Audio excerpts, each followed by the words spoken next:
ekwe de mu wa ni bunsu. Wa ge mi so na. Emi Frank we do ta ido afi peji. Emi ni ya we Frank gele wi ya esu ni gun be fun. Ayo bera e pe nwe. Abi ko ni yo wa ni degbe. I don't ekwe mu me. Ah. Even say I say now we agent again. Me agent. Wa no ti o ma le gbo disgrace no wa gbo le gbo me disgrace na. Wa gbo ya fe na ni we disgrace na gwa pa no se gbero. We ya je ma no se gbo afu le gbe mi ana. Wa gbo ti e le gbo. Wa ga wa bi ko na ya fe ye no pa no se gbero ya e no ni Frank yi okay no call me for appear we ya owo a. Of course. Momo e ya owo a.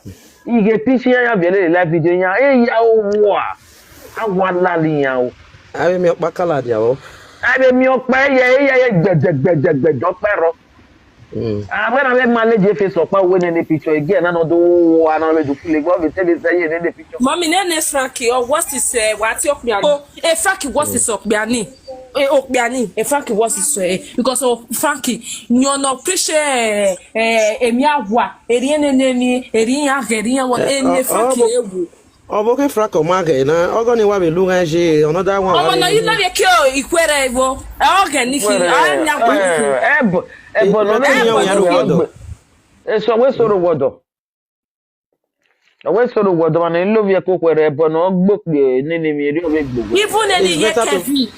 any Kevin here wa. You know if it's only or my separate or married and my divorce. It's better to be a smoker than to be a flatter. What better my back on no go see chance stay for at all. I say body man is egbo. Gwa ge pitching ya fe. E no se gbero wi na bi but he useless ise. I go Frankie. E so na be Latin reply Frankie. E ba we na gbegbu we. Ah Jesus. Lemu me too lemu again. Even you ko ni no re no why fall in bo. Because when I say that one falling on board, they get what you say the picture ladia.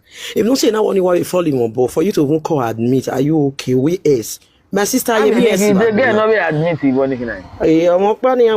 My sister, let no admit ni ya mama say ya ni Kenny ya we. No, if you me sister. No, she will admit because they know the but not be the guy. The guy man well ladia.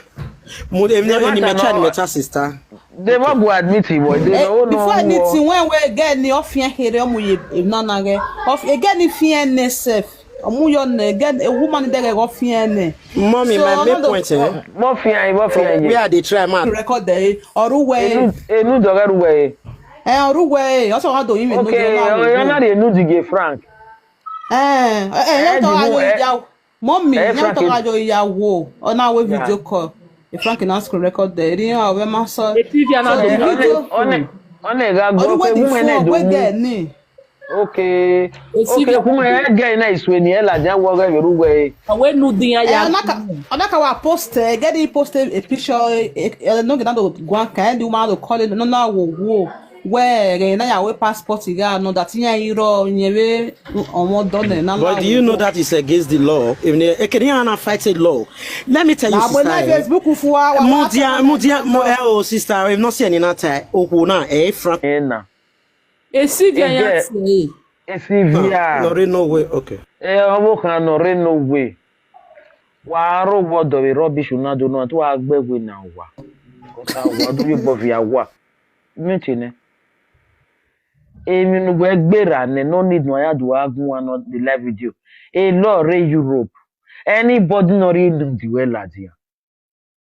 He or her overpay you, my love. A law raw. Where you am wa? A law raw except women be. But we will not be talo, they go see happy wari talo. Talo bago and maybe. Well, the level for you to come out when I were robot on it. What when the family will no robot they say no be rane. A rubbish. What would the name me? It's a hammer lad. Any lesson what? Anybody no call what? We am a piece shop. Oh, who present you? Reply the man who reply. I'm not big begging. They too mad do call nobody no guy went wrong. Everyone was smart. Me mati on when now. Nobody know when. You have your ladia. Change your page where. Who will die for? Now I got one who here when. Better feel. No, me we boy we explain my boy. Oh, we don't let me talk. A live video. You don't finish. Oh, what the weapon? Eva we na. Who was wrong? Who work again? None of the who was wrong? Who was God bless you, mommy. May wisdom never lack you, mama. Why? What's wrong? What's Because of nonsense? that guy we get any posted. To her, mama. Again, if you are pole, you are pole again. Where reply anybody? They don't know presenter. Why presenter? You are free. They didn't very woman about that. They don't know presenter again. Again, there problem. You have a picture. Mama, they will say law not the Europe. Did you know they vex me? No, where the now, Then they pay for year. Well, why give one time where we're dog, you know, are police station. The thing is that mommy, even again, you was bad because everyone is Ladiana all offended. You understand? Just like where they were and we can't do viable for your mess. That's very bad. Okay. Ni biakana wa marry or na boya marry. Iya me veggie. There was someone else.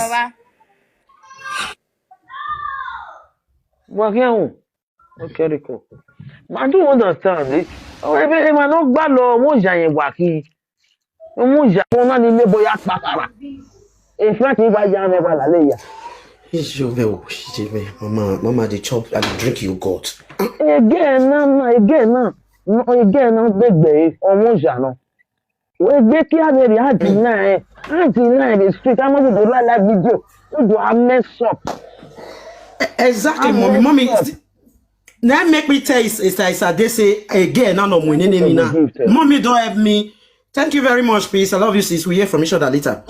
Not saying that tell you, my sister is a day where again, Mary side or not benene na ire side oge at all because we moji ageki who work can have it lewu ya fefe wo pa wo ham way and you are saying you dig sister anyway the first no way wait oh for the gift. say what up no way ni any mo say na again I must say you must say again I must say mommy na je no way na je sister Isa de no way mama be latia again na wa tukutuku na nekwe mu na yo ya latia na picture ya fe we picture ni afi latia again I just small mommy you see ya latia na you ni ke we bi ya le no way only lay this because she come here come and I'm not what not tell ya we I know she for do low key on a low key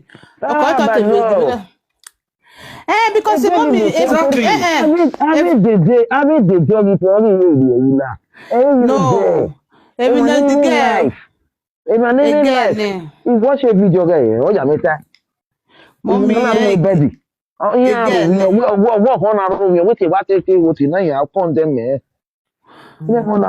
Facebook le lave family yen ya bo awon ti re ke Facebook le lave ti yen ya bo oni ezuo se wo rapa you know what it ya emnege na u o ti ma pave o omo no de yoro ne yen no sie manike legbe okay they no saying yegbe na post piche manike post ya ita mema we no re you are very right no do attract me no Mr. Day no I better the comment name and they sweet you say what rapa sato mama be 1 million mama be 1 million see na the reason they not see now you fed the time to listen if you not see them now we be like even be we no now where that Frankie undabi ko ni ore wa no tinya out ko ni fe we no re yan no we go at the dey there is it good again that person go still go if they want go. They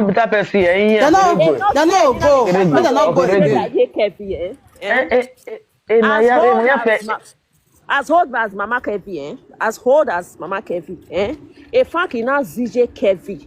Not that she's old, she's still very beautiful. On maternity. A Frankie now ZJ.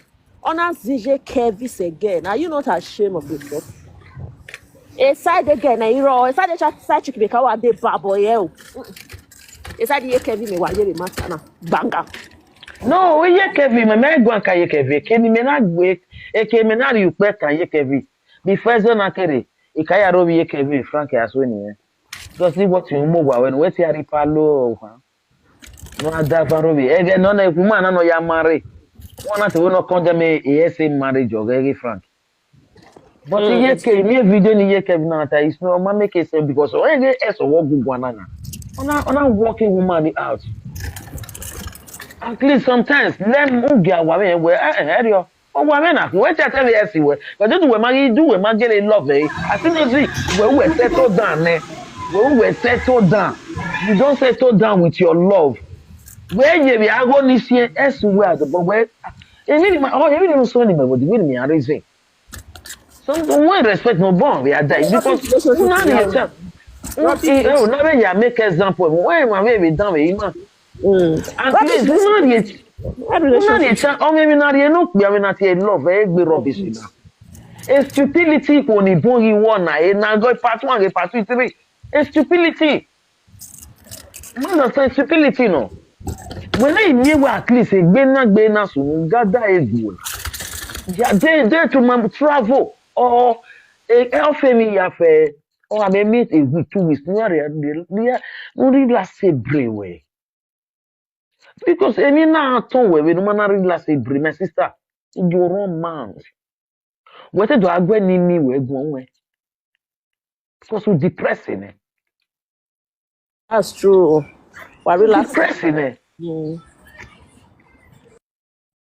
So we made it like a Frank, you know, raw, only love, a business here. Oh, we love this media here. Because we are not love, or planning life for we. Etiaro woku, down the river Nike. Down river Nike. Tell me, so get ya fair. Where my guess I don't flow with book when I get near me at ye. Hold on, woody banner. It's I don't live flow with book only. Do we double where maybe where or we in folk who know it. If Frankie be respected, respect to who now, me I tell what's your name. Yeye Kevi. I mean, nearly got the here now. Funny how we can never no stop. Oh, we are going to where you go. E can uji na jie. I don't boss when Frank. Oh, we get walking here. Hero. Walk on it. Ipa look on no design walk on a cow. Ipa logger. Benena men one room no walk on the edge. Yeye Kevi Frankie. Oh, design who have no cow with Frankie. Only what he love. They get yagbon or the eye. If we some believe where in your belly in your life, no. Why be a mommy when we enjoy will not be an or enjoy life. We are any cow. Una was separate. We both be an cabian with your mother. But me and have one I walk beyond was say on the master was the present Ladian. We were say talking about you when we say I am. Then one more Ladian antiquity. If they want away family, ye Kevi marry go. Yeah, marry go. Yeah, mammy go. If they want. Because he may get a judge, marriage in the market and amigo. Or market and amigo. Because a gonna get a okay, ye Kevi, we are going to discuss a marriage jogger. Where one get or man, no married, I no bad, I always see you for me. O piano we ti adafo wo ogun ezi opo we eri egbe wa gbipo ni bu won eri egbe wa gbipo ni bu won wa gba discuss em opo we no be ye sabi adina eri egbe wa emi ma yes condition marriage no Rather we parliament do discuss eboku. Ire ni ka we prade ire we ire ka wo na I parliament mo be ri we yuwa. I moto model mo be mu we. Imansha oku onye gwoko no ma ebie o te ri oja. Na igwa je na ko ni bia na igwa doja no ma bia igwa enjoy. Bia gwa ga ba tikwiti ni